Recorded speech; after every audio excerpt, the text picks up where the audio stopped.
Malaysian somni valset gunchu ta in hichimuna na hung khomovin ke manjong ka thei top su in pathianin app ho chu ka sei jung jung jengin khat ve le hobung min ho jong kamin pha jin hichi ho chu ga kinoi si nalam le ai lo le kimu si nalam hilowin ka thu sei ho akichi sel na dinga sei ka hi e ti chu nei ne het pi diu ka kinem ne he chele pathian na tong ho hi iti phatham khat pulpina ka tengule khimta umma nei modiu ka ta sin ne he khimta na jong tamta na ne he ama wangchu mu theloba khim lo hel hasa kati ma hi omji ne he heji chu mi ho ki hil na di lo ho ga sei do hi a he mi di lo na lai le achi di lo na lai yo ga hil kiti hi thil hasa ma a hi ne he min e honomin e vet da ji ne he Jeremiah thim gawin jong hasa na saji ne he pakai thu chu ke ading ni thum ke yamin e mu sit na hi e ki sei sit na me hi ten ana sei doi na hi ka sei ta lo hel ding hi ati do ji na in henama jong le ka sei lo wa le ka sunga me kong banga hi akon ding ji in sei lo the ka hi poi ati na hi he chi ki ho din mun chu hi ki din na hi ke yong hi chu ka din mun ta chu hin Krista ngai lut na ho lungsit mena thim chan sa hi wi achi na ho le hui hang na thu ka sei tiang wang la hin mi ko hi jong le e chi bai za ji na win a he ama wang pathian mi te ichi di lo na lai ho le i di lo naw sahem nung izui na ho sei ahung poi mo ni khotiang le wang hin athulam ngai to talo helin ei sol pau ngai to lovin asei do ho zo hi e mu da jiv na hi hi chi ho chu gu thi ma ha sa ka ti ma jiu che hi mihem long lai sa ding hol hilang Krista su ka hi lo di hi tia polin asei bangin ke hon ka tu bu hi mihem galung lai sa ding ti hu a hi de pun ei sol pau de bang chada sei do hi a hi jeng ne hi chuji a chu tu ni jana hi mi phaba phat tv a ko nei ne ve ho win jong abandung zu ya ne ve lo he la akala a phaba kha ne ve kha ho chun ni la khan ham khat na ngai tha khau wa hi le na de lo lam tau ka sei khau yong thei me hi hi chi ho jo si chung a yong chun nami het thim naw ka hin thu min a he chule zan se le hung ho henga chon chom ben pathian minin ki pa thu ka hin phong ne he zan dap lai ta he jong le in sung lum ta da thangamin na hung jiweti ka het in ka ke pa ma man a he ka se sa hi jong le pathian in phong do dinga e pi hi atam the na lai jin hin la tu chung wang hi izo kham bep diwin pathianin e pitawin tu ni la hi chai tingu le chomcha ki cholo tibin idamu wa hi le pathianin jong phat hin gonding ka kinemin hilai mun ma hin a hi lo jong le mun danga jong hi thein tin nin lunga thil hung ding pai mo ta thu phun buwa ho hi Shading iga to kha me di wahi tuni jana hi subject group zen ka hin sei kop ding a hin angai tha dan jong thim ta na ngai tha dio phan ti chule tauna nemen pi uyong ngaya a hi chule tuni jana I thu sei ding o hi apat na in sei ma bang wa chu wana Krista le satan chu ane ke do dan worship boarding ki chu hanin khoi zo hi pathian di ham ti lang pang ding chu a hol hon hin la he chu chi in aga do ki do na chi jing jeng chu chi jing jeng chu aki chai na chu I hon ding ko no hi ta na he chu je chun pathian tha gau thing pi na le pol na tha ki tho motivin e ma chi ki han tha ding o he ke in cha ko na hi aginga ka hin sei ki de he ibon ni lu kon tin pathian henga ki han dau ti ve pakai ka patheno e ngai lu wa wana tunizan hin ka phat no kha pe no ka hung ta win phat chi sa e pi na ho zo si ho ka ga nong vet win lo pi ka sa le jeng na he hasan la sit nei ma cha to lo hela tunizan chan nei pui thung zen ki pa thu ka hin se ne he tunizan hi subject poi mo ta za chom tam pi hi tunizana phat khat si a hi sei ka got hi in thagau thiang in nei pin lang kale le ka kam ka ngai tu na ho hi pakai atha ben ne hum pi kin in lang nami na ngai lu te ko ma sei na nop chu lung se ta in na so pa le le kam mang cha hin phung do din ka taw na he ngai la ho zo se lung thim zong su tho pi in lang achai na le krista le anung zui alang pang ho ko ma kapan the so ke na di bin ka thu si ho phathe nei bu pi in projector ho le sound system le iza kai ho hi man cha ho zo si hin lo pi de ngin na khuda ka hin than do e tui nizan hin thagaw le ta sa dambe se lo yang hung khom thei ka hi na he lung se ten chi ho zo se chunga chun na thu mang cha hin dam na hin lun sa ding ka thu min he pakai Yesu Krista min ka hin thu min he amen Ethopi diu hi Krista le Satan ki do na top na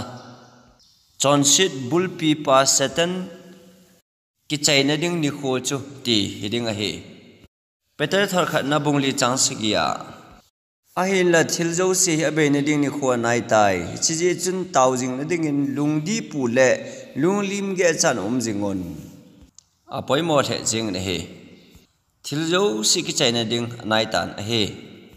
John thor khat moni chang som le get a chapong ho din nung chu hi tai Krista do hung ding ko na hi tai tia ki sei na za bang chun tu ta jeng jong hin Krista do tam ta so do tai hi chi chun ni nung a hi tai ti he ve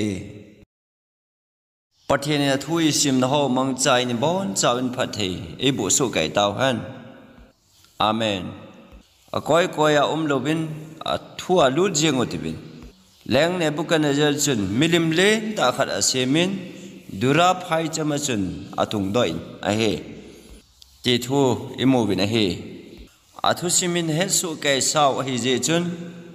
achil chabai selo diu a hin he chimilim hi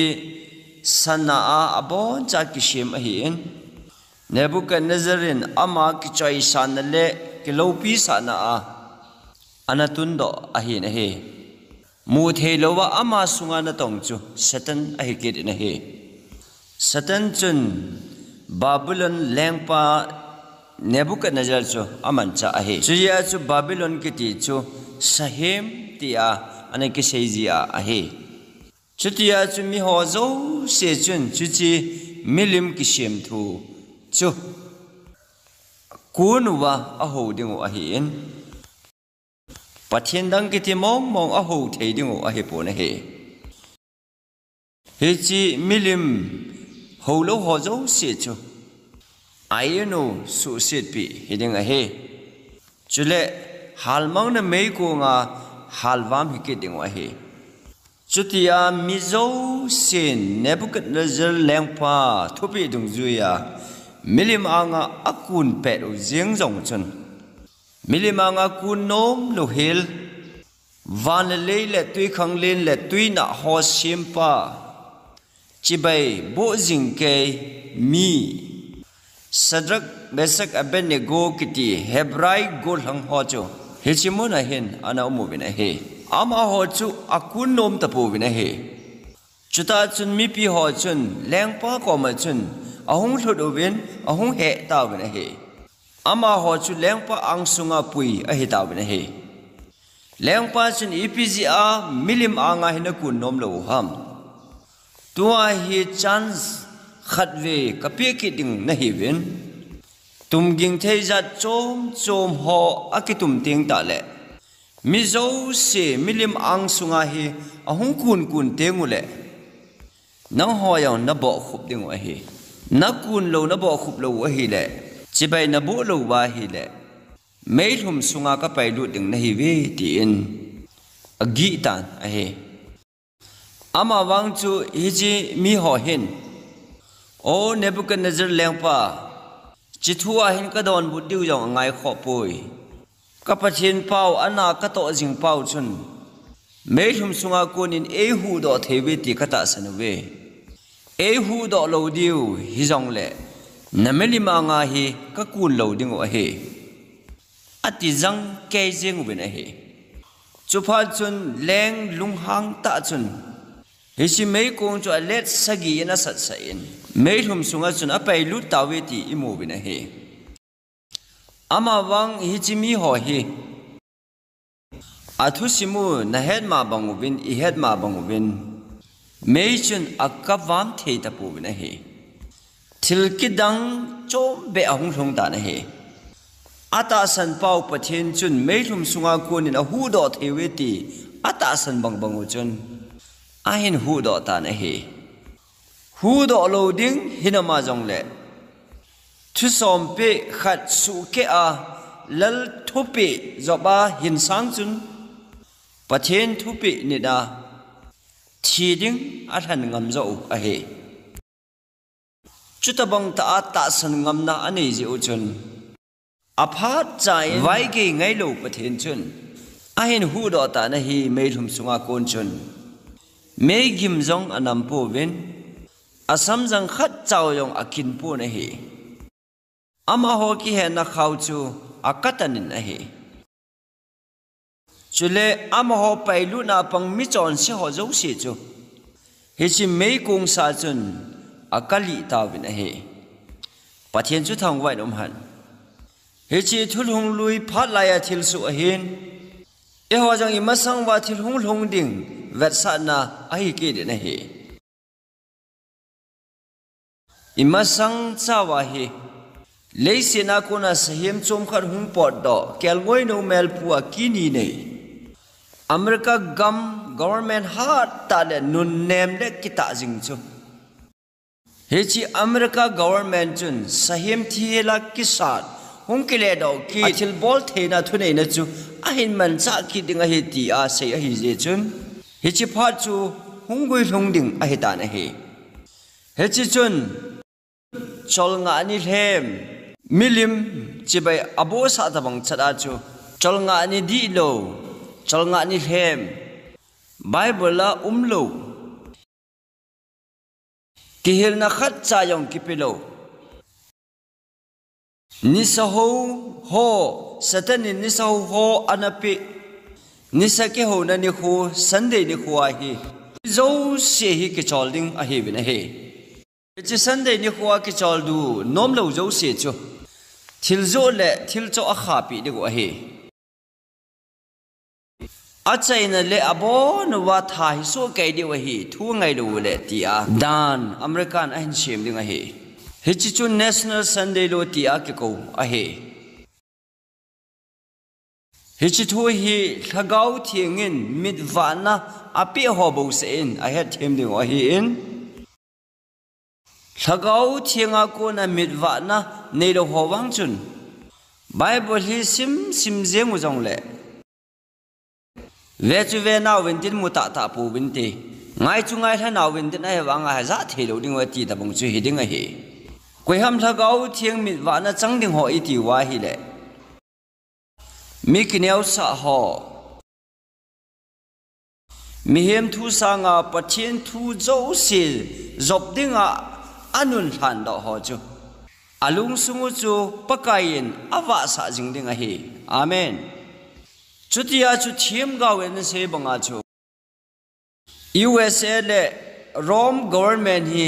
anaki do jing chu an hi win a he ain la ninu nong teng le hung ki cham ki ding a hi we ati banga chu ahung ki cham ki ta win a he hitia su tu USA in a bol zo se hi vanoi mi zo sen jong a bol ta win a he America in Sunday law mi zo sen Sunday ni khu hi ani ding hi ti dan an pass phat te ngu chule vanoi government dang ho jong hen ama ho gam chi a ain bol kit jeng ding o he hichina ding chun lampi akibol so ke dan a he pathen thu som pe abon a job so ke ya athupi ilina su ke dinga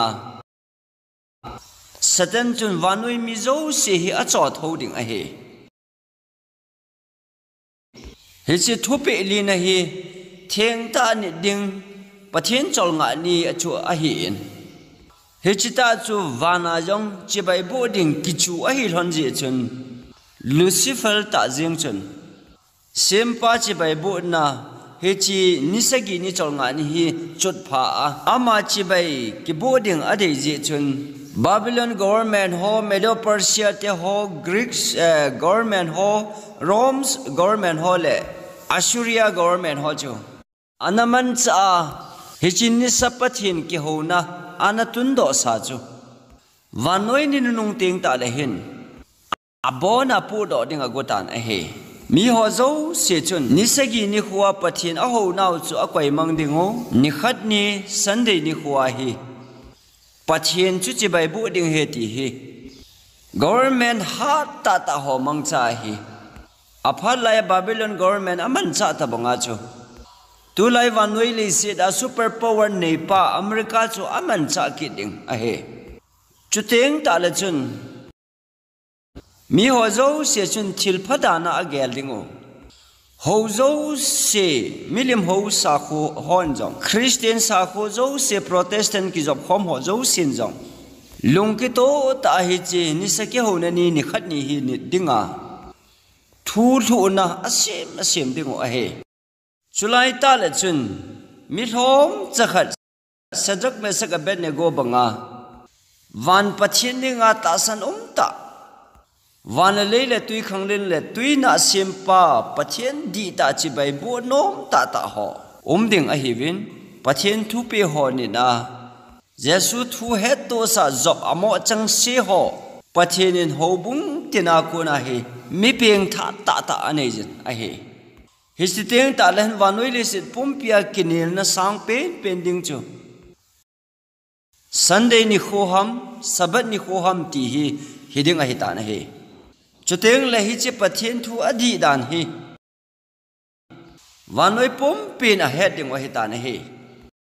chuteng ta le chun vanoi mi te ho ki guiz op pi khom pi nom lo mi ho chu pathin gi nga athu pe ni na chol nga ni thing ta phatake chanit te ho chu mi phalo a hi we ti a sei hiding o he hechita chu pang khom vanoi mi chun leise da ko na su chimit gam ke ding a de ding o he ta na he chulai ta la chun thagau thing go nu nung Pentecost ni sangas nasajo Zakaria bung soma sei chu pathen mi te chunga thagau thing chu ki thei han tin thagau thing chun alo dim set ding o hi ta je chun vanoi mi pi lunghan la chu aki cha lo ding o hi ta na he cross a eight do pau pakai Krista ti lo chu lengdang ka nei po ve ama bo se chi bai ka bo ding o hi a chol nga ni theng ta ni sagi ni hi vanoi sempa melchi na ni khu hi je chun ka su ke thelo ding o hi atiwa hang san ta pang ding a hi ve hichi mi te ho chu su chi mi ding a chu vanoi mi ten pana hin lawin tin hichi lai ta le chun hobung tina mi zo se chun thagau thiang go nu nung thagau thiang chang hon hang san ta pathin thu a seu chu ain he them ding o hin Sabat thudi hin vanoi le sit pompi asalwa pop jeng ding a hi. Hallelujah. Mi in chol nga ni di Jehovah chol nga ni di an het wa peng tha ho zo se chun. E ke wang Jesu Christa bo se ka ngai du de ti ho zo se chun. Sunday ni na ako na hung po da wintin. Sim pa chi bai bo ho ko ma chun hung zau ta wintin. Jan hi jan ai sei ta ma bong win. Tua sabat nit Judah hole 7-day Adventist sabat nit iti ho hi ping tha la hilo Krista cross a pen tha na ta chang lu hela sabat bo se nit ho chu thagau thingin ada tha ding a hi chuteng le Sunday nit na lama kile kidingo a hi tan a hi kisep chil na nasata ding a hin kilo chil na gim nei ta pathin mi tel a hung rong ding a hi Judah ho sabat ni tabang bepsiwa polam mit muani sagi ni chol nga ni hiti mei ya mo ni net ho chu Judah hianang ko hianang Church of God 7-day kiti ho hi jong le FM kiti ho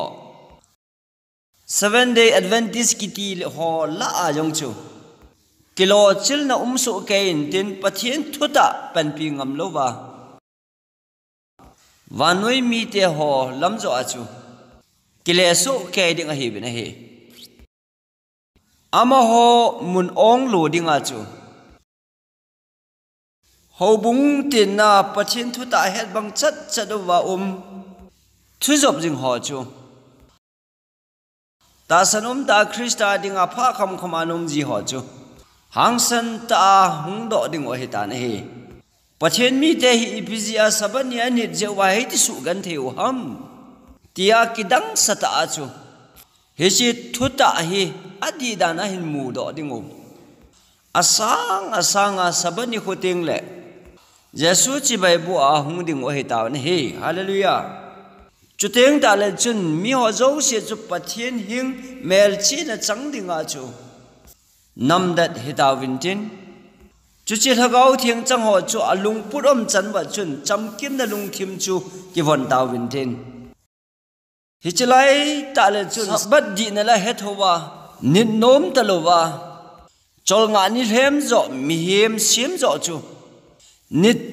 te ho chu satan thagau chun thom kitantin sahem mel china chu achaluwa chu Datta anay ding o hi tina hong hitan he hitia chu hi chi ni khat ni hi atila satan pathin do pa chun mi te amel chi na dinga ahin man ding a he Jehovah pathin wang chun nisagi ni hi wanle sit sim pa hi na ni kho hi keima chol nga ni hi ka chol nga ni ni nun lang keile na ho ki ka amel chi na hi ding a hi ati bang chada chu hichini kho hi ama mi te ama worship ho melchi na hin man cha de hi chuchu lagau thiang chuna hin nam dat pi ding a hi lagau thiang jang lo wa hi chi sabat ni koi ma chana man dat thei lo ding a hi hichalai ta la chun pathin mi te taw na zala chu wanoi pom pi hi ki panathu pha chun thun sa tan tin thodi ta chun wanoi le se hi asal wa ding a hi ta na hi thupon bung som lege chang khada hichiyo chun wan til thu nei ta achom khat wana kona hungkum hla kamon alo pi chun wanoi le sit asal wa so jengin a hi atike de hi hichilai ta hi thuta le zo thu kidona akichai na a thuta chun wanoi hi asal wa ding phat lagau thiang go nu nung changhon hang san ta a Krista le across til bol thena mangcha ke pana thu pha aphun zo na ding u chu hong he ding a hi chuteng ta la chun lungse na kot ki kha ding a hi ta na hi wana hi lungse na kot ki kha ding a hi tan Jesu Krista wan mun thing chung nung a ko na chu thu phun bung som ni la ni chang som la kha som la ni thu hi a hin phun do ding a hi ta na hi chi chui pi thu ham a chon phalo chu chon phalo bo jing han abu chu bo jing han chu le chon pha chun chon phat bo jing han a thinga chu thing jing in jing han ti hi a in phun do ding a hi Chuteng ta la chun vanoi le sit pumpi hi gun chu ten hobung hi chi jing tamayong le pathian hu hi na lung sin a ko chu a ki kha ta je chun koi ma chana chon sit o nga thei ta lo dingo pathian mel chi na chang hoyong chu chon sin a tha thei kit ta lo de wa hin chuya chu pathian mel chi na le sahim mel chi na ne ding ho chu a koi yong le su dat hi ding a hi ta na hi Chilai ta la chun pathian mi te chu mel chi zo wa hi ta win hu hing chang lo di hoyong chun sahim mel chi na chu anei dat ta win mi pi lung hang hon pathian mi te su mang ding a god lai ta wa chu pathian lung han na sum leng sagi bung hladinga wana ko na thopi hung do ding a hi thopon bung som la gup chang khada Ziyobin hovin sunga kun chun vantil sagi ho za chun no ho chivin lang pathian lung han na sum leng sagi chu vanoi le si chunga gabung hlawin tia ha sapta ki sam o ka jana hi chun vantil ma sapin chu chin vanoi le si chunga asum leng cha bung hlata na hi chun sahim mel chin nei la lim howa chibai bo mi ho ti chunga chun nat hoi sita achuta na hi Zan masa chun sahim chung chang thui sevin mi phap khat wang chun hong man lo me theu a hi sahim nang khat hong do America I tiu chu ama chun sahim lim asem chu piam ti wa hi le Protestant pang khom ho Roman Catholic pop hi sahim hi anati jing ke ya hi jong le nung chon kit ta bol do thei ta lo ho chu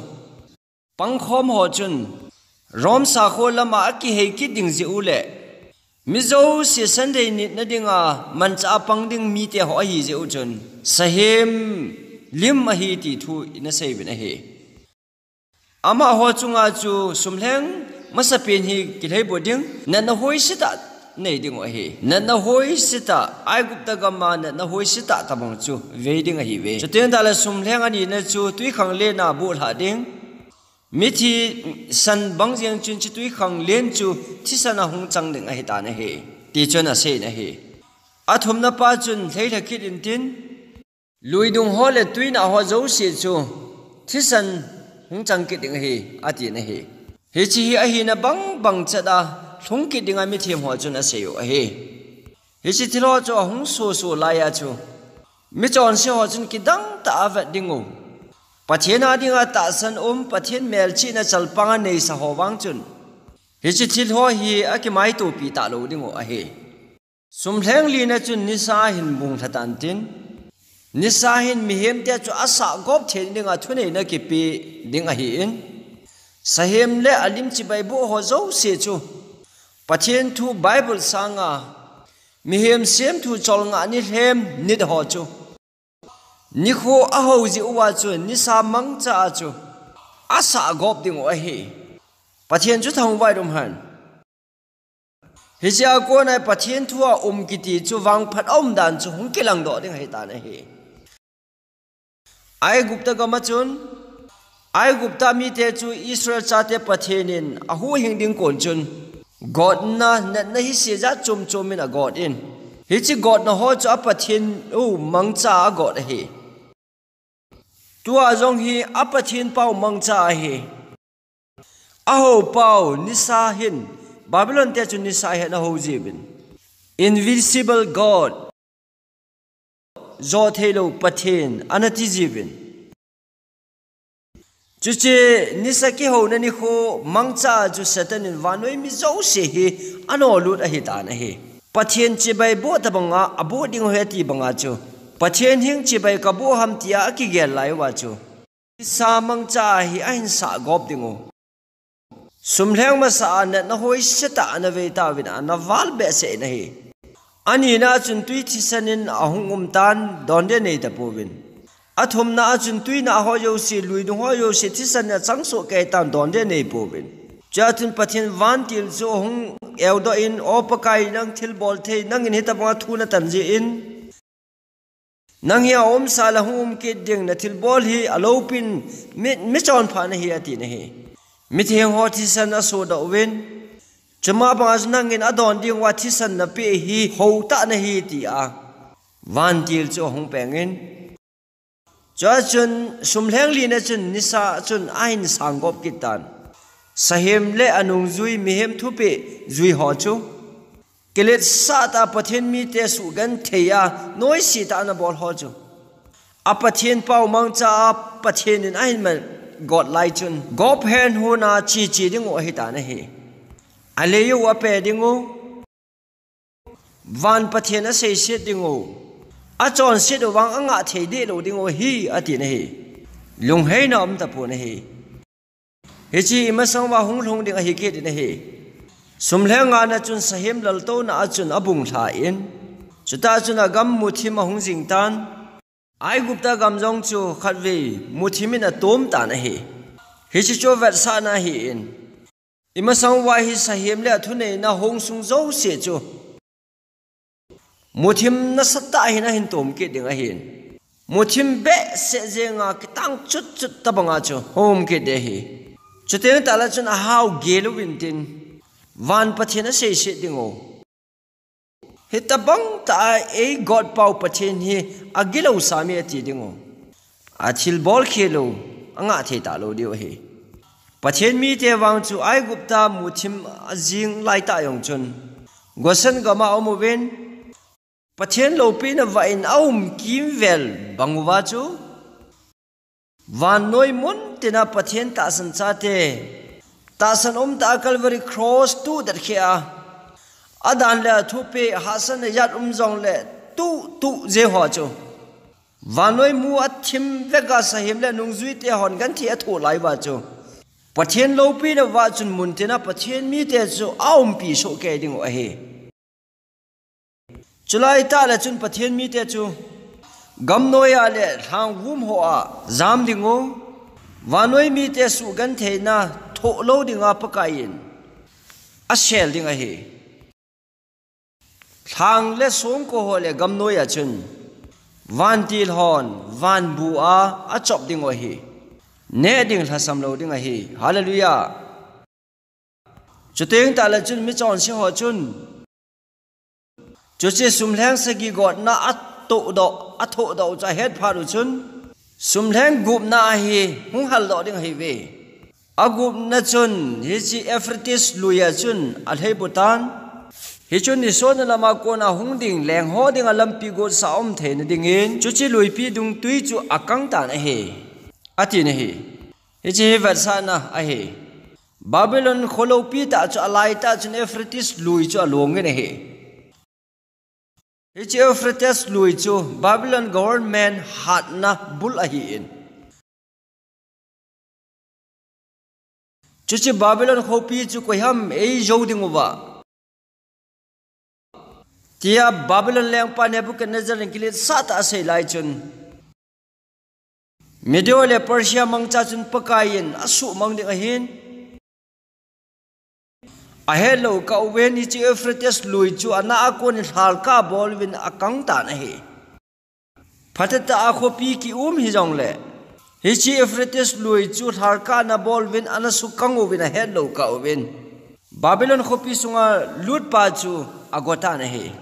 chuchi lui kang a chun zana chun Medio le Persia te sipai chu agu thimina ludu win akigin lau pet win Babylon khopi chu abulu win Babylon cha zo ta win he chata bang ma chu tu al hakaw lam Babylon jong hi mi pi ha na kingam a hi win a he chuchi tui pi na mu chu mi pi te chuti la pau tin pau chang a hi we ati banga chu vanoya ho zo se le Christian Protestant chi di lo hole Roman Catholic sa kho ki zom khom hole America sarkar government pang khom ho hi Babylon ati cho hong hitana hi chuchi Babylon chon sin na chu tuin vana ke dong tan asunga ho kami te ho a chon sin na ho aki god na ding ho chu na chan khalo na ding win amo hola kon chu hum po da win ti in ko na chu a hong king ta na hi hallelujah chuchi ko na ogin za ho zo si chu tuai hong po do jing di hi tan le set mi hem na ki cha ta lo di hi hobu na ki cha ta lo di hi le set mu the hobu na ki cha lo di hi ta Jesus Christ la cross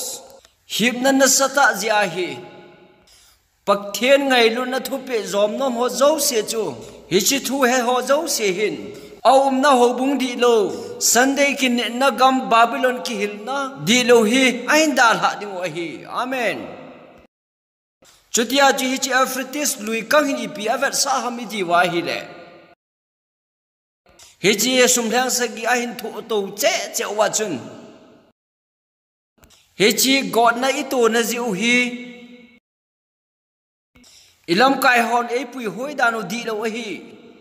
Bible to ki banglowa e kai hoi o hi chuya jo pathian lung han na it tho wa hi na ho ji a hi kitiwa ama ho chu kisat to ding wa hi ta na hi a pastor ho ko ma ga chi vintin bishop ho ko ma ga chi vintin ipiti ham Bible ki ji chi ngai poi na ti vin Bible banga ichi lo ji uven pathian lung han na sum thang sagi chu ito o heta ya tiwa ki dim na le ki jana chum ta lo ding a hin ki boy la jing ding o heta ban he chu chi a thi san so chu sakol kamdal ke hi ding a he ati na hi gim nei the jing na he chu pha chun dragon kam sunga kon le sahem kam sunga kon chun upho tabang thagau bu thum ahong do kamon a he hi chi thagau bu upho tabang thum ta ho hi ama ho hi har chung nung pathian ni kholo pi chung nung ni a gal sa dinga vanoi le set pumpi a leng ho ki khop sa dinga ama ho hinga ju chi a hi we a hin tin a hi hi ju chi thagau di lo na to hin tu a hi vanoi pumpi hi avil do so ke hi hal na di lo him na di lo hal na phalo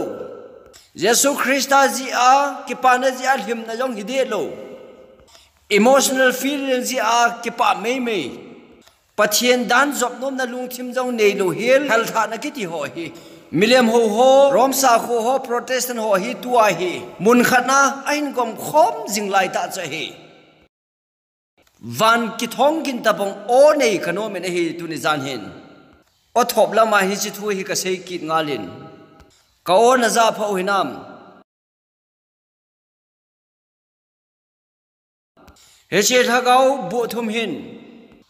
vanoi ta san lo mi te sa kho dragon hin ta san lo ho cho ver sa in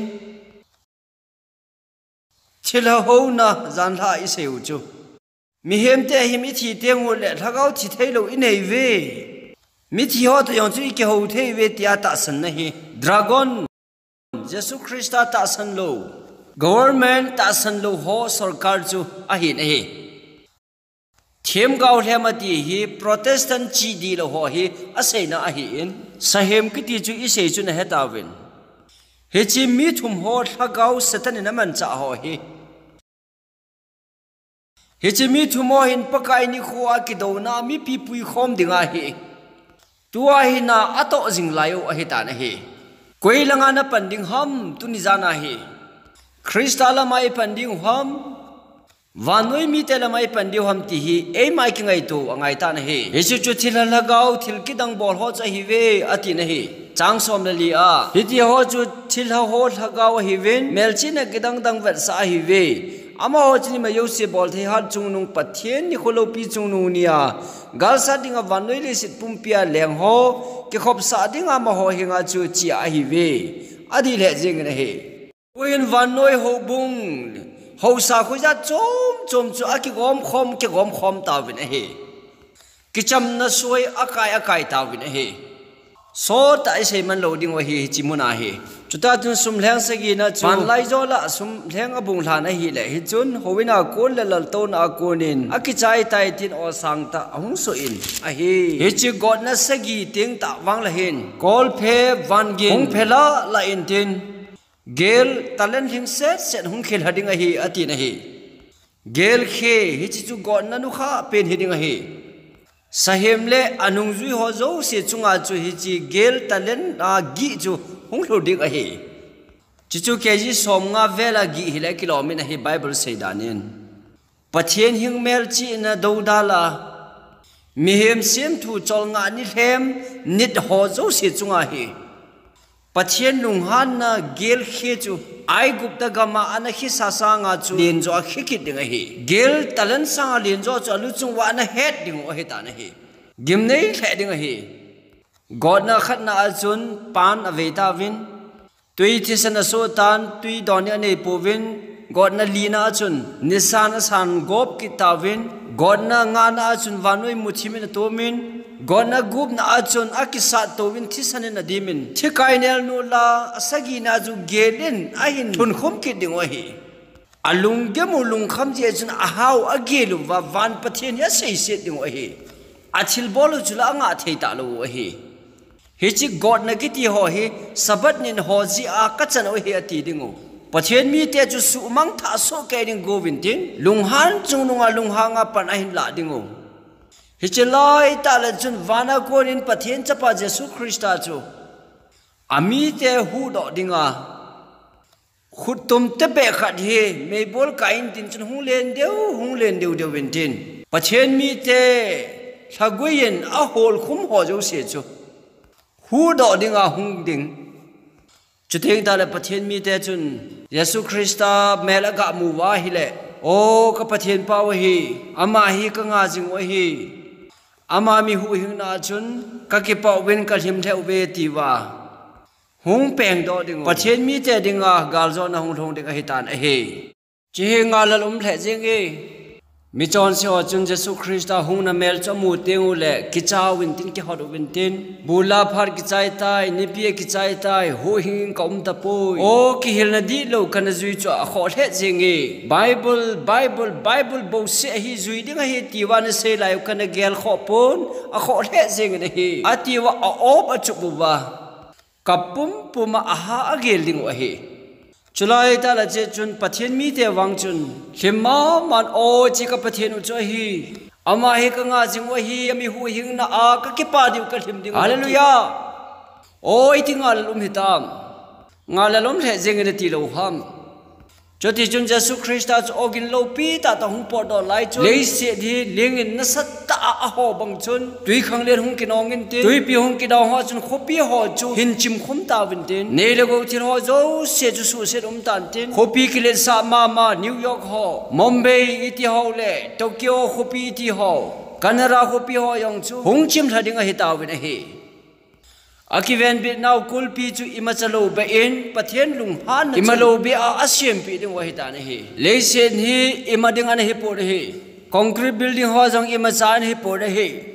kinga na thei mong om poi ti chu a head di wa hita ne hi chu teng le pathen o chu hung king in tin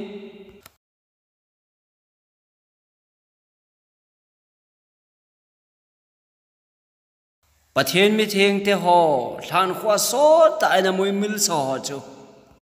leivuya te ho thobuvin haltawin haldotawin tia jesu na hin ko dingo pathen chapa o he ho zo se hung tho do win tin vanlam ve win tin jan khat imu mit phat ka lowa ho hin mu banga chu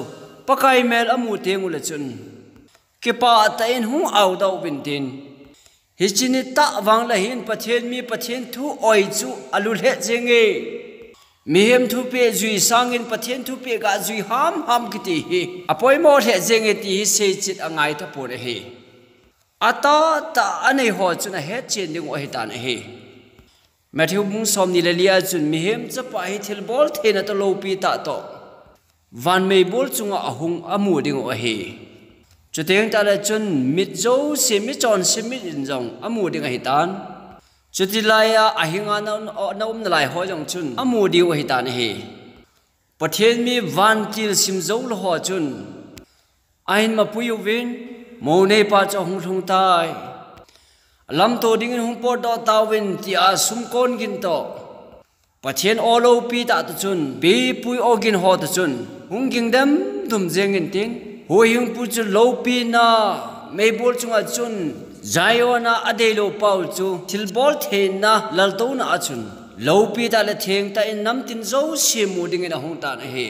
sipai hang san pen ho hat pen ho chapo kile sa ta hong cha neu ta wit he jungol ve ho le drug ngol ve pathian jong ging chalo ho zo se jong chu kichai in a ke hot ta wit he imalowa na gelo ana ki zo do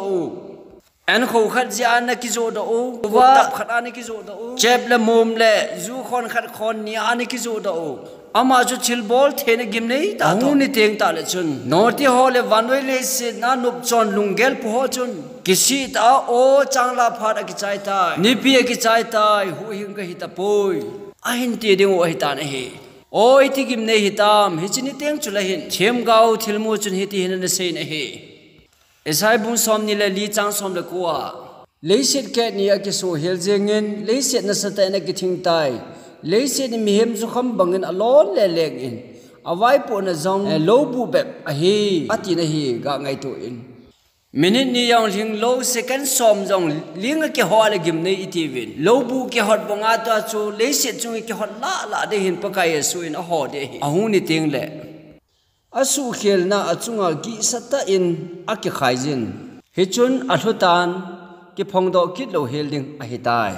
khopi zo se chimsu kai ding e concrete building ho zo se yang chimsu kai ding a he e machawa no ya hin halal ding om pun he habakuk them gau chun hi ti hin se na he demena konin pathin ahungin paran mor sanga konin pathin theng ahungi alopi nan van munjo se zol selin atomin awa chaina leisit adim set so jengi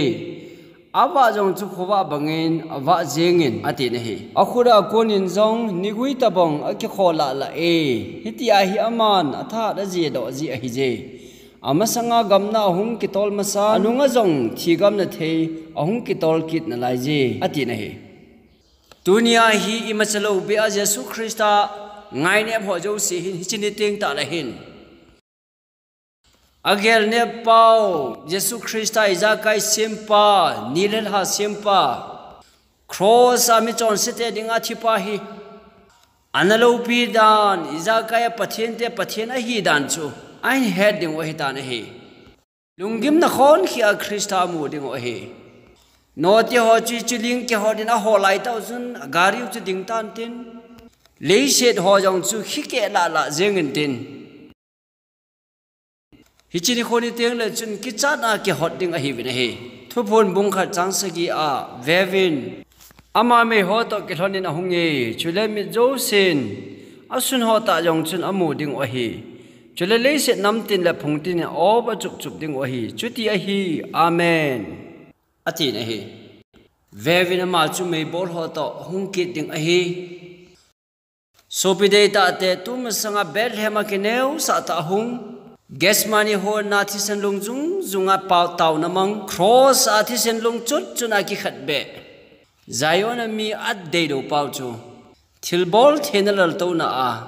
lopi na theng ta to nam tin zo se mu ding a hung ding a hita na he sam le khabu ji pa chuni pathin pau chu hungin tin thip chat lo ding a hi amasanga mi hal wam jing the me ko hung lo ngen a jet a ve anung lam amalama huile go auzen chunin a hung ki thoi ati na hi ahung ni gimnei ding dan hi leiset mi hem kampawin a hil chen zo pon a he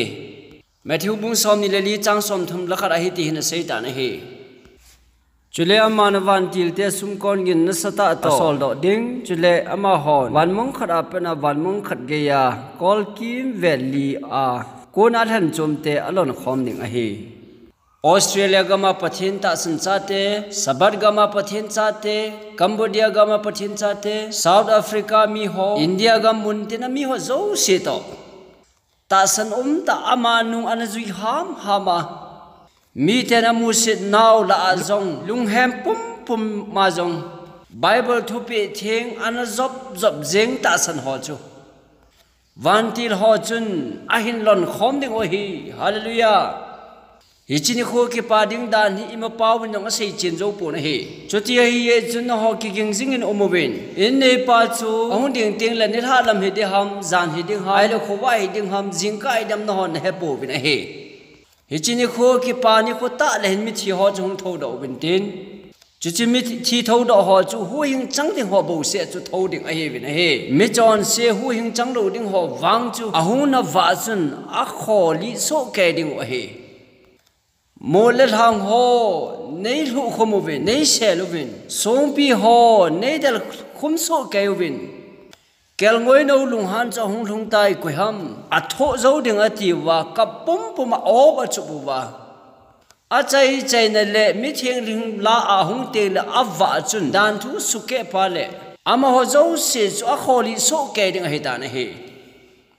hi chi ni teng ta la chun mi theng anai mu mil sa ho chu thana ko na hung thu do ta win tin lo pi ta lel Jesu Christa hung aga mu mu le ke pa na ogin ta chun che ka pathe no hi ami hu hing na a ka ke pa ben ka him leu be atiwa zan ma sai se bang wa chu in sung mi ki mu to khom na ke pa ta thung in tin now sen asen lai na chinu le pa to ki khan sa ho yong chu van til hon anu le pa kom wa in pe ki ding o he Jesu Christa hung ni teng ta la chun mi chon si ho zo se chu thi so ke ta ben tin nu an hing na lai mi chon pho ho chu i ti ding u hi tam jo le e ho hing na lai amo chang se hi amo ho chang se chu to van lai yo la pa kai lam to dinga me ko nga tol to wa yum khom ding o hi atin he van me bol chunga hi hu hing cha te chu pathin e pui to taw win tin kel ngoi no golwa na en ne khom ding chon teng ta la thil bol the na lo pi ta pi hi taw hitin tha chol lo he la van la ma chi len to to diu hi ta na he van til te speed a chule vana kum sang vai hom na ki pa ta kit ding a he chi thu hi i se chen man lo ding hu na kho the jing na he phat hom chai nei ji u hin metam ta chun kum sang vai hom hi le se na ding in a ge lo win a he lungsin a kor ki khajo teng ta le zuda te hung ki khang do kit ding in a ge lo win a he second chance kit na lai ding in a he lo win chi chu satan a lep na a hi na he pakai yesu na sei bangin no ani khulai ta bang chu hiding a hin lot te ni khulai ta bang chu hiding a hi mi hem cha pa hung kit ni yong le chun a ti na he no a khanga tu ya le chun no te in sung ti lo chu mi dang mi chon se khat cha hing am ta pu na he Sodom le Gomorrah khopia lot te aki hu do ni kho chun Sodom le Gomorrah me in ahal vam ni chun mi chon se hing khat cha yong am pu na he pakai yesu hu ni ta yong le hin pathian mi te bo hu hing hin tin van a pui to ni ting chu le se na mi chon se hing khat cha lo ding a hi amen Jesu hung ki zo mi thieng kila zo wa koi te ham khat in martel chan ji a hu hing chan thei ki dinga ki hil na hi Satan thu hil a hi ti hi ka sei no min a hi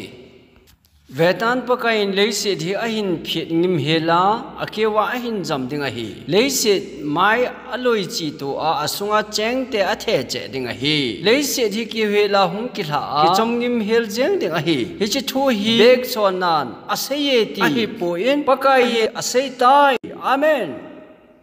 le se thi ki hela a koi ding a hi Jesu Christa hung ni la hen le se thi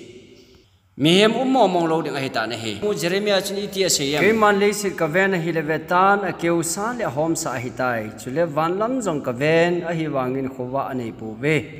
ke man mul sang dung ho ka ven hi le vetan a ke ho ling leu ve chule thing thang jo se jong a ki nung tol a ki ma tol ben a he ke man ka ven hi le vetan mihem om poi chule chung a leng wa sate jong azam mang ta ve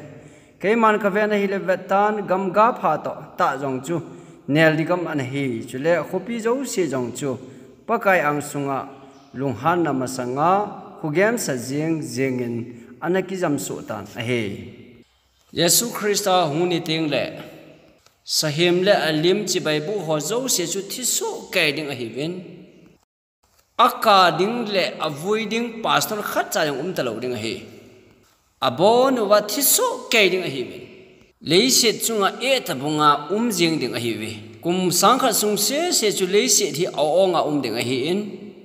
hi chita chu satan chu hi kum sangkha sunga chu le onga chu ke hen ding a hi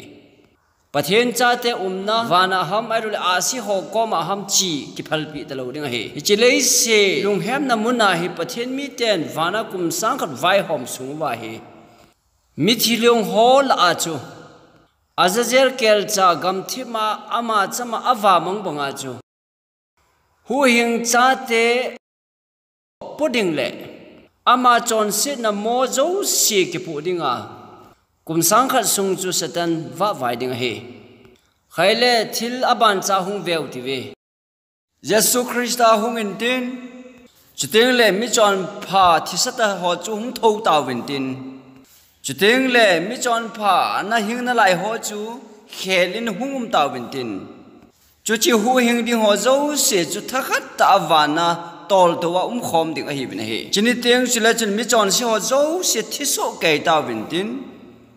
จุดยามิจอนสิหอโจเสียที่สุเกียมิจอนพอโจสิวันละมากิปุยตาฮีเลยเลยเสียที่เอาองหัวมาดิ่งฮีที่จุดจังกิพูกิมุตาบังอินะกิมุตานะฮีมีเห็มกิที่มองตลอดดิ่งฮีจุดจีเลยองอาจุดสตันจูกิเห็นเบดิ่งฮีตานะฮีทุกคนบุ้งสอมนิจังงานกาวาทิลมุปานิเทียนเสียมิเทียมัวจังหัววางจุกุมสังกัดหิงมาสังเสวิงจนหิงดอปูเวอตินะฮีเจ้ามิทีกิท้าดอลหัวจูมิจอนเสียที่สะหัวจะหิเวกุมสังขัดทุตันไว้หอมนะจ๊ะกิใจมาสังเสียหิงดอลเดหิเว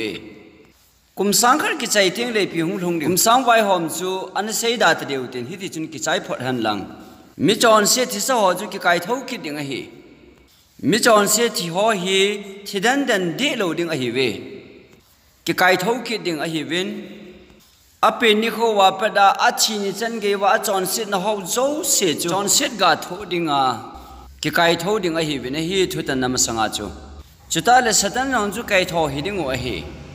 จุเลจุจีอากูนาจูวานาคุมสังกัดไว้หอมโจหัวจู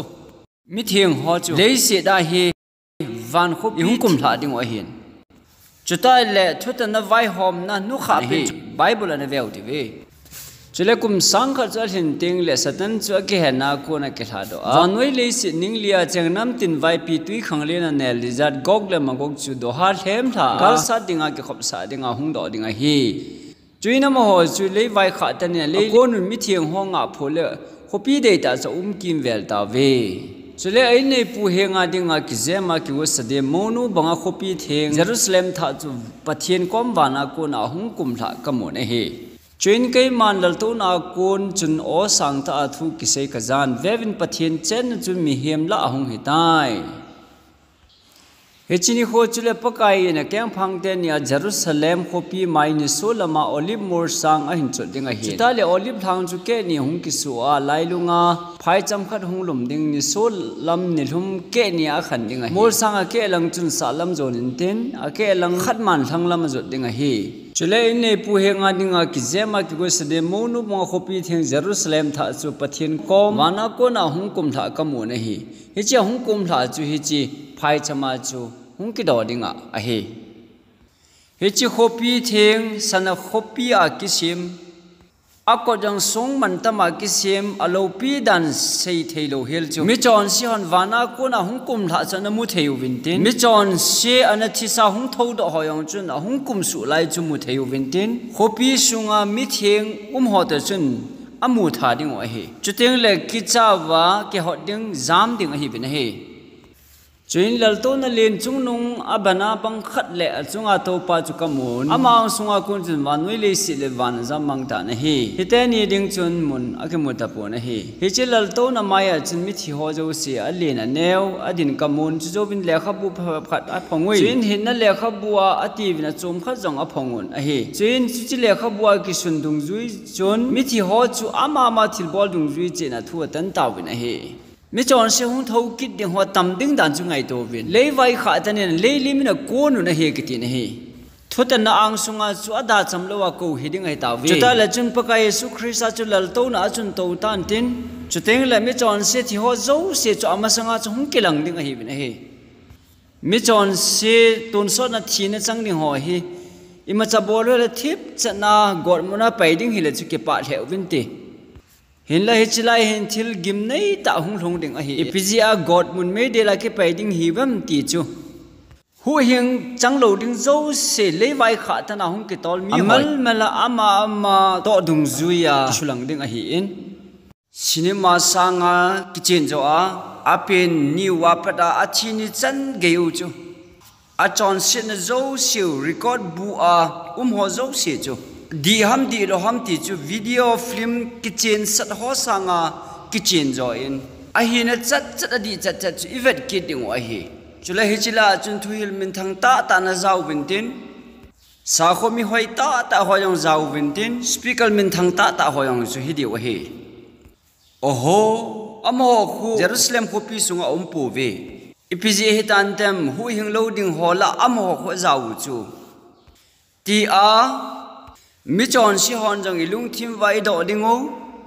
มิจอนพาหูหิงจังฮอนจังอีลุงทิมว่าทุดอจีเนดีวะฮิตานะเฮ Epizia Jerusalem hopi sunga chu masanga zungol ve ho zukham ho noti ho chu hichi hopi sunga khum hi vem epiti le Jerusalem pula ma hi mi peng tha ta ho ngai sa ta ho lam kai ho hi au mu iti ding o hi hitia chu vantil ho masang le vantil chon se na tha ho masanga hichi ithu do ho chu pathenin a hin don but sa ding hi ta na hi a hi na chat chano cha ta lang ding imitation mama ho chun Bible to kitolo wa ana hil na sat danu le taudam theina nei ho jeng in zo pathian thu na sat ta a tho phau na ji ule amo ho hin por thagau chu pathian a ko na hung por do hilovin thilha ko na hung por do hi bo ve ti chu hung kilang za jeng ding hi ta na hi thu sei min thang kon khat wa mai koi ham khat to na zon pe lu chu hung kilang in tin athil bol lai ta u chu hung kilang ding hi Vevin hichimi abulu layo Pachen thu job dinga ako layo wa anop lo dan ho hung kilangin tin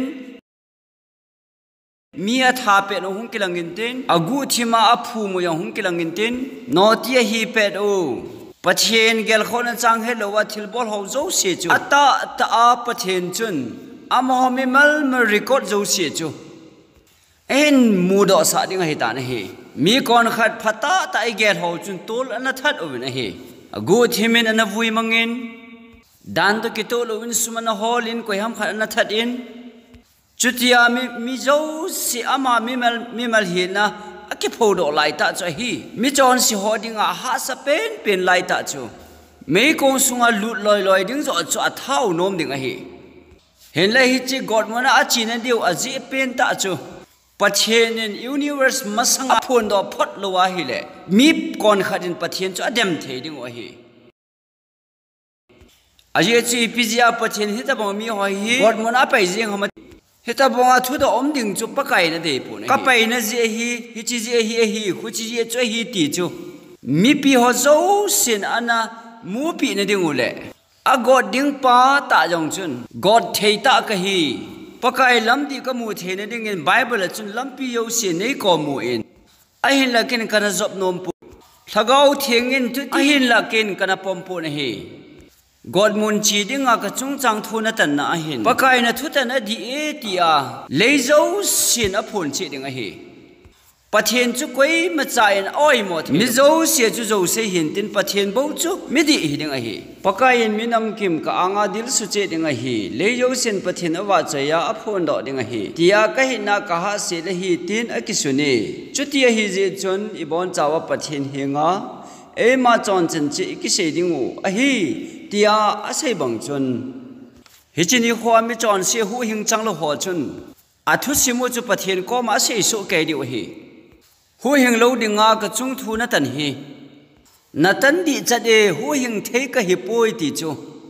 ki phong do su ke di hi ma wang pathian hu hing cha te ho chun hi chi mo na hin mi hem te za cha thalovin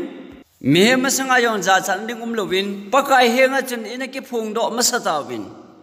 I chon sit now I phong win baptisma ina chang tawin hi hi chi ni kho tiang la hin chon sit na I phon diu khat chaum ta pon hi I chon sin now mu zo hi talo ding hi van le khabua ko na ju Jesu Christa na thisana asop thing so ke ding hi ta na hi chon pha cham kim sela phon hi diu hi ta na hi hallelujah chi chu tu pha hi hung hi ta na hi ole mi zo se chu thu tan na ang sunga chun ing zo talo ka hi ti ke head of tin paka chen ang sunga chun dil su bin tin tua paka Jesu Christa ang sunga dil su nom lo ho zo se jong chu Hichini kho tiang le wang hin dil su so ke di hi satan ta zeng jong hi chi thutan vai hom a hi zo teng le mitin ang sunga cha hin pui ding hi tan hi chi pa hi ham vanoi le sit kilin sa vanoi hi gam thip banga sim do a mi sumanga gal hinga amet ho tha do kil lo pa chu ham ti a mi zo sen ama thu sim chu a het chen ding o hi Vantil thieng ta a hi lai Jesu Christa ko na lungput choma put lai ho pathian dan thu som pathian dan ado lai ho vantil hop thuma hop khat athep la lai ho Adam le evi athep lai ho chu thul hung lui ho bung ho anna bol na ho jo se chu chele thul hung tha ho bung ab blue na ho jong rom sa kho manga Christian apui di lo ho dan ho jong hi Sunday ni khon ni na vanoi le sit apui dan ho jo se jong hi chini teng ta la hi chon chen ma avanoi ang sunga hi Satan hi ki phodo ding a hi ta na hi chuteng ta le Satan chu Krista thutan na ang sunga chu ata sa pumpi hi kangdan hi tai mo ti thei ding khoba hi bolding i ma cha mong anei lo ding a hi galal di ta hi ding a hi ta na hi pathen chapa chu anado ji na in hi chen chu pakai Krista to ba ding ki go in alal to na chu na hi wana alal to na hoyong chu ki do ding anago ta na hi hen la hi chini teng ta la hen ama chu galal di ta hi ding hi tan ama na heb la ho zo se thil ho le mi chon si ho le anung zui ho chun mi chon si ho chun Satan hi a hot ma di o hi tan hi ama ta hi a hi e vanoi le se hi ta bonga boina e pui pau hi a ti dingo a hot ma di o hi tan hi hi chi thu ku ho zo se hi kino lo he la phun do diu chu kanom thai ne hi hi chi ni khone teng ta la Satan lung hang chu hung po do in tin milung kham hu hing ding hitalo milung kham ta lung dong ho chun pakai Jerusalem a chun nei lut sawin ati ding wa thum tun lai ta wa chu no chon sil bol ho ka he khapu wi ke a konin chi mangu win tia don bu ding a hi naminin thu ka sayon naminin thilha ka no da un naminin bol mo ki dang ho yong ka bol ji we dam mo ho yong ka dam sa u chu mem ati ding wa hi chuteng le no ho ka thu pe job lo ho hoilam mi na hiwam ti ka he pu we ka ko ma ko nin po do win tia adon bu ding a hi tan hi chothi je chun hi chini teng hi le mi chon se chu lung kham ma man tin o aphat lai a kurset ka nei ji lai wa Bible umbo hi zuyu te ati lai u chun kana job man ta po na hi hobung thagau kana changin mihem ki cha je chun thuta baptisma ka changam ta pu in thulhu na chu ka siam ngam ta pu in a khol he jenge ati wa avai ge nunga chu kap hen hunding o hi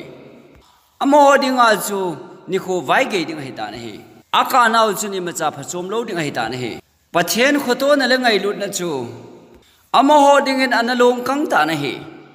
amo ho ding a kitaw na chu apha chom ta pu na hi ole chu a chu lung kham ta om pe ru chun Satan chun hungai wen hu chi Jerusalem khopi sunga ho le mi thiang ho sang chu ni hoi dam zo bin hi i zo te ding o hi hungu win bulu te atia Satan chuna tha hin zain tin ani ve na dinga a chai na dinga me pi gok le magok chu ain pui khom ding kido dinga chu pot do ding hi ta na hi a ahung lai ta wa chu wana ko na me le ka chu go zu bangin hung zun tin ama ho chu aka vam ding o hi ati ta na hi hi chita hi ton sot god mun hung hlun na ding chu hi ta na hi wana kon hin me le ka hung zul han tin Satan chun chu do ding go in acham jan to athil bol na ma jong le e macha bol he nei ta pu na he lewai kha tan na hungon Jerusalem ko pi le sungam ho chain kim velu na he ai la pathen lung han na me le ka ima sa to ke hello hel me le ka chu wana ko ni na hung zul haza za jing ta na he chita chun mi chon si ho chu a hin ka ding a hi ta na he adin jing pet win amidu aka in akam sung wa le ho mon mangin hete chun hi chele se thi manoi pom pi hi mei delin kidil za aka zinding a hi ke de na he chuchi mei dil kidil ka achu Satan le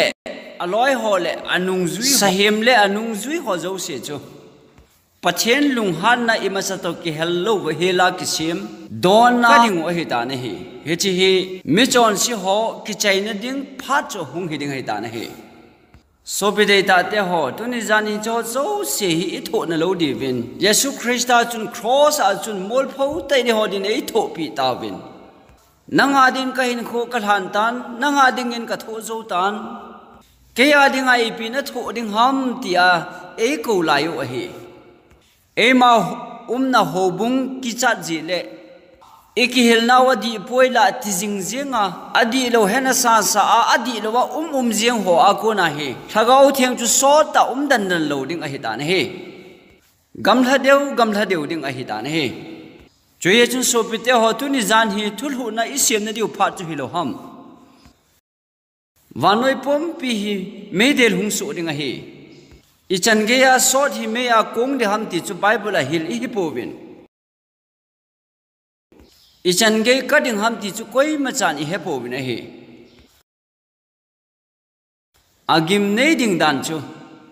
mihem kam pau hin ti chan ge hi jong le ki sei chen zo lo de he ama wang pa kai ni kho zu gu cha banga hung ding hi chini chu le wan ho chang se ha ge na ging lo lo la mang hel ding a he chele thilbul chang se me ina ka zola ka wam gam hel ding a he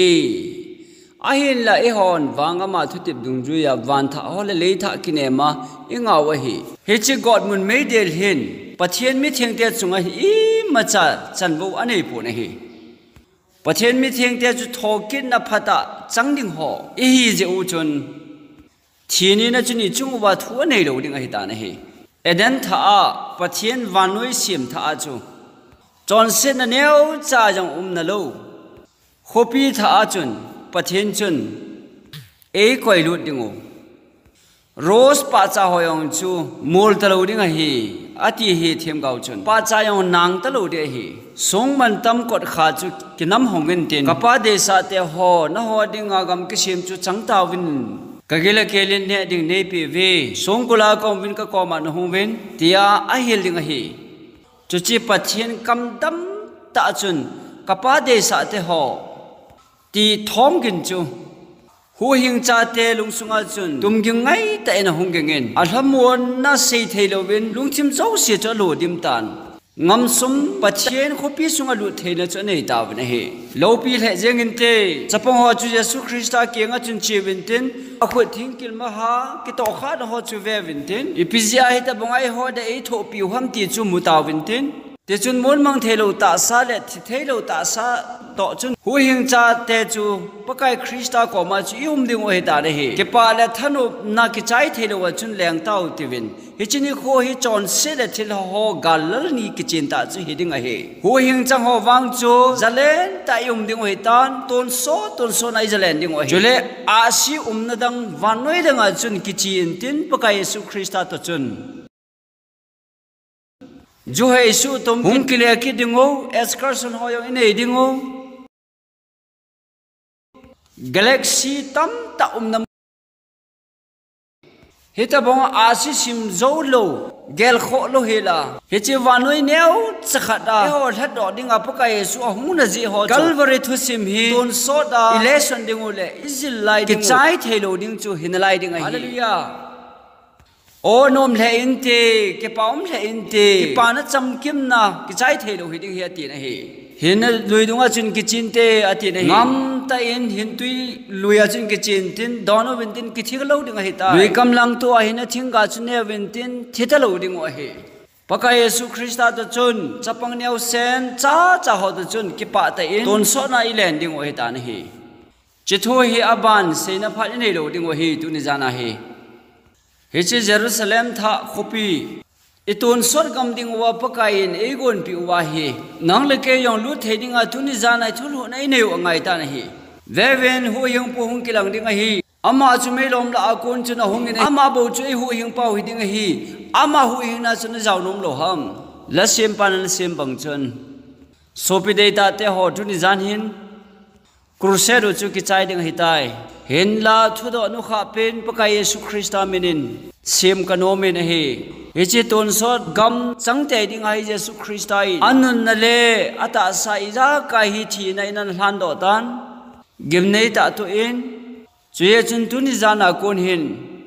pakai yesu krista he ka ngai lu in ama nung zu hi ka de yin athu banga ding in chon se lung he yin baptisma chang lo ho chun baptisma chan kanom tai ti a thun nei dingu kano mi na hi chuta le chep le mum kham na thei nga thei lo ho chun he che tuni jana kon hin Jesu Christa huni teng le hu hing cha te tun sot gam Jerusalem ma cheng ho la a zano mi na hi he che thil bo ka bol jing e suno pha chon se kachunga ka hi tuni jana konin dal ha kano mi na hi nei tau pi uwin tinom ho zo se hi ka ko do nom ve na hi chutabang ma chu emma hasan na za chu numai pasal hi na ho a zula sa jong hin te hiti ho zo se e ho le Krista ke ka e suno pha ho zo se Jesu Krista mina dal ha a tuni jana ko na pathen mina pathen thu bang banga dingen ka hin na he Krista he nga ka than do no mina he ki hil na di lo hi ka dal ha no me Babylon nung ka zui nom ta poi pathen mi tel a zawding in ka de hla na ka sim tai ti a se nom ho zo se tuni jan hin kilhan na sim kanomin a he he chi he kona nukha a hitan zanlai ogin gingding a hitan he phat tampi nei ta lo di o he lalam kai ho hung por do wintin michon se le satan galal ni michon phate zalen ni khu la sim pan chinalam pia ka chidam hinalam pia ka chidam te ana sim bangin toni tha he thulu na sim pha da he tuni Israel na ni ho ki pet kil na chu hi han ti hi ka taw na hi pakai gam sim tun sot gam chu ka chan ding a hi o anom na e anom na ding e tia thulu na sim nom ho zo se chu tua ki han na ka sim la ya hi e ma che ki han do na nei nom ho zo se chu he che la isa wa ko na hi imun wa ko na dinga ikhan do dingo mihem ki hil na le sim thu ka dei ta poi Bible bo hi kata san jing de he tinom ho zo se jong yung din jing jeng de o he pakai cho thang vai ta hen amen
su fakin nomor se